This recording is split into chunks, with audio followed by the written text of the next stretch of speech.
তারা বিদ্যুৎ বন্ধ করে এখানে ককটেল ফুটিয়ে এনসিপির পদযাত্রাকে ঠেকাতে চেয়েছিল। আমরা বলবো স্পষ্টভাবে প্রশাসনের সহায়তায় আজকের এই পদযাত্রাকে এখানে ককটেল বিস্ফোরণ করা হয়েছে।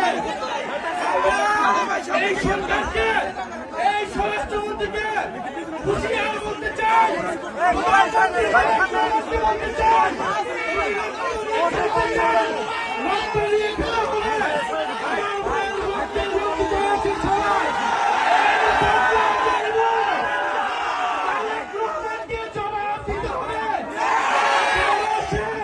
নিরাপত্তা নিশ্চিত করতে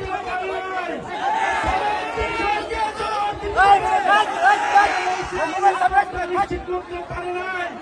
আপনারা ককটেল ফুটান, গুলি চালান, বোমাবাজি করুন, এনসিপির পদযাত্রা চলমান থাকবে।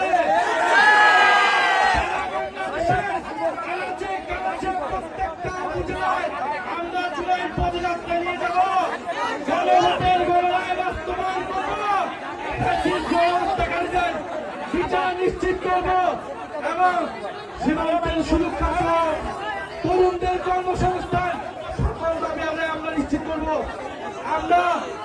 আমরা হুঁশিয়ারি দিতে চাই, এই সবার যারা দায়িত্বরত হয়েছে, পুলিশ প্রশাসন, ডিসি, কেন বিদ্যুৎ অফ হয়ে গেল, কিভাবে ককটেল বিস্ফোরণ হলো, এইখানকার যে এমপি সে কি করে, সে কি নিরাপত্তা নিশ্চিত করেছে এলাকাবাসী,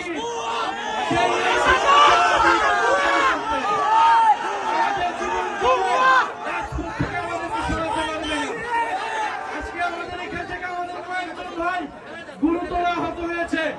আমরা এর বিচার চাই। যদি দ্রুত সময়ের মধ্যে বিচার নিশ্চিত না করা হয়, তাহলে এখানকার স্থানীয় প্রশাসন এবং এমপি তাকে জবাবদিহিতার আওতায় আমরা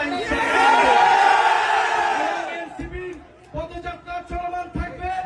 যত ভয়, ভীতি, বোমাবাজি ককটেল সবকিছুকে উপেক্ষা করে আমাদের পদযাত্রা চলমান থাকবে এবং স্পষ্ট আজকের এই ককটেল বিস্ফোরণ, বোমা বিস্ফোরণ প্রশাসনের সহায়তায় হয়েছে। কেন বিদ্যুৎ বন্ধ করে দেওয়া হয়েছিল, বিদ্যুৎ বন্ধ করে দিয়েছিল, স্পষ্টভাবে আমাদেরকে খুন করার পরিকল্পনায় এখানে বোমা বিস্ফোরণ করা হয়েছে। বিচার চাই, কোন সন্ত্রাসীর ঠিকানা এই সাভারে হবে না। যারা গণহত্যাকারীদেরকে প্রশ্রয় দিবে, যারা সন্ত্রাস চাঁদাবাজি খুনিদেরকে প্রশ্রয় দিবে, যারা দুর্নীতিবাজকে প্রশ্রয় দিবে, তাদের পরিণতি ফ্যাসিস্ট আওয়ামী লীগের মতো হবে।